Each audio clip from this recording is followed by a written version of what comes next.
Raphael Glover, and this is cause number 24 DCCR 0232. Mr. Glover's case was set for trial a couple of weeks ago.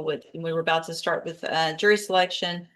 Mr. Himmler filed a motion to quash the indictment based on some relatively new cases that have come down from the Fifth Circuit as well now from the Supreme Court with regard to underlying offenses on unlawful possession of a firearm by a felon. I have done a substantial amount of reading of those cases and reviewing all of that since the last court date. I know your position, obviously, Mr. Kimmler, Mr. Nichols. What is the state's position? Judge, after looking at those myself, I think we're in the Fifth Circuit case dealt with the underlying felony of being a simple possession of drugs.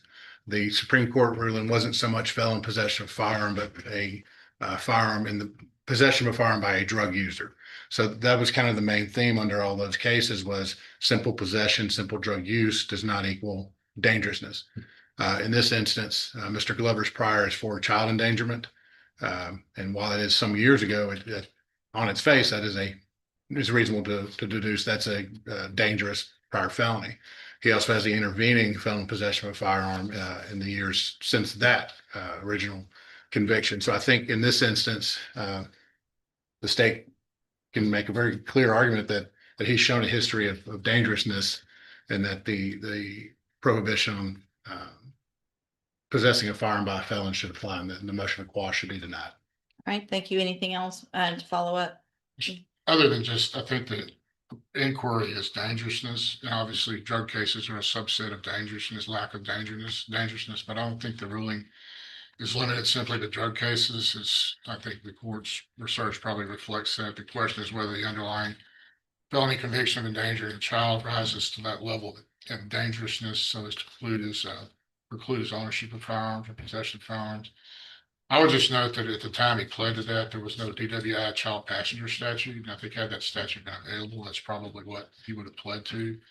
And then you obviously wouldn't have the endangering language and the conviction itself. So that is something that I would ask the court just to note that should the case just not to take notice of the fact that if the case were indicted today, it probably would not have been pled as an endangering child with a DWI child passenger, and whether DWI child passenger cases are inherently dangerous, I guess, is another inquiry as well. So there's nothing at this time in these newer line of cases that is specific with regard to any other real underlying type of offense other than possession of a controlled substance or possession of a drug of some sort. And I'm not going to start going down the road, I think, of making those decisions unless it is real clear. I think for whatever reason that underlying offense should not be included. And so I am going to deny the motion to quash, and we will get this case set back on the trial docket as quickly as we possibly can. I think it has a trial. Is it still already? Okay, it is. All right. And just also, the court explained that constitutional rulings must be applied carefully to the facts of each individual case. Rather than relying on broad legal arguments alone, the judge focused on the defendant's criminal history and the specific circumstances of the prior conviction. That analysis ultimately determined whether the firearm charge could continue.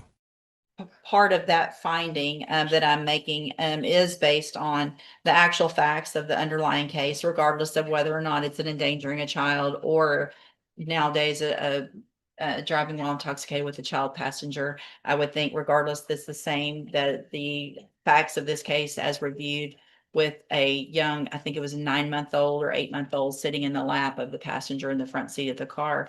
I think that in and of itself is dangerous, whether it's a DWI or an endangering a child, either way. So that is the basis of my finding. So we will move forward with trial at that next court date. Sure. All right. Thank you, you can you're free to go, sir. I don't have an order. If someone would prepare an order, please. Yes. Ms. Hingston and Mr. Hingston, did you get someone hired? Hingston, question Norman and Ralph Campbell, just a little too high right now. Are you working? Yes, ma'am. Where do you work? JP Fulfillment Warehouse. Okay. If you want, I can have you fill out some paperwork this morning to see if you qualify for a court-appointed lawyer, or I can give you one more reset to see if you can hire someone. I don't, with your income, I'll just have to take a look at it to see if you qualify, but if you want to fill out that paperwork, I'll let you. I'll add a instance, so I might be trying to hire. All right, well, you've been coming a few times now, so you need to try to get him hired before that next court date. If you get Mr. Adams hired, bring the reset notice to him. If for some reason you're not going to be able to, talk to some other attorneys, also bring a pay stub and we'll get you to fill out that paperwork next time. All right, step in front of the clerk. Terrence Jenkins, one of your Terrence Jenkins? Yes. And Mr. Jenkins, did you get someone hired? Several people. So Williams Law Firm said they're charging 10,000. Walker Law Firm to me is charging 15,000. Franklin said they're charging 10,000. I got them say 500 Frank, and so get a Parker side of 2,500. So, I'm not working right now. The job I was supposed to get, my background didn't go through, so I couldn't get hired. And I'm waiting on the HR to call me from my old job to see if I'm eligible to be hired for the charges. I'm gonna have you, thank you for doing what I asked you to do, Mr. Jenkins. I'm gonna have you fill out some paperwork this morning to see if you qualify for a court-appointed lawyer. Make sure you fill it out accurately and completely because you're gonna swear under oath that it's all true and correct, and then I'll take a look at it. You step in front of the clerk on the end, she'll give you that paperwork. Good morning. Are you David LeBlanc? Yes, And Mr. LeBlanc, this is your initial appearance. Can you hear me? yes, This is your initial appearance in cause number 26 DCCR 0644. You're charged with a third-degree felony offense of theft of property, and that's from July 21st of 2025. Since you've made bond in your case, have you had an opportunity to try to hire a lawyer? I've just talked to my lawyer Friday, Okay, who's that? Raphael Glover. Okay, and you're going to hire him on this case? Yes, ma'am. So what I'm going to do is reset your case about 30 days to give you some time to get Mr. Kimler hired. If you do get him hired, make sure you bring the reset notice that you get today to his office and they'll tell you what to do. If that's not going to work out for some reason, then you need to talk to at least 3 other attorneys before that next court date and bring me those names so that I know you're trying. If you don't do that, then when you come back, you run the risk of me raising your bond for not following the court order and you would go back to jail. Do you understand? Yes, ma'am. All right, step in front of the clerk. She'll give you a reset notice. Good morning. Are you Akaya Nash? Yes, ma'am. And this is 26 DCCR 0206. Ms. Nash is charged with aggravated assault with a deadly weapon. And what is the announcement? Judge, I spoke with Ms. Nash and who's to stay in this situation. We've gotten an offer on it. There's an alternative offer there as well. So I just need a little time to talk to Ms. Nash to see what's going to be which option she wants to proceed with. All right, we'll just do one more reset. Ms. Nash, it's important that you make an appointment, go visit with Mr. Lewis before that next court date.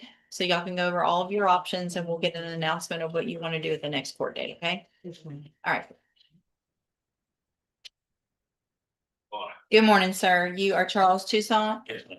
This is cause number 26 DCCR 0527. Mr. Toussaint's charged with unlawful possession of a firearm by felon. And what is the announcement? Judge, Mr. Toussaint has provided me some medical records that I need to, one, fully review myself because it would definitely have a definite impact on whatever was offered or whatever would be in this case.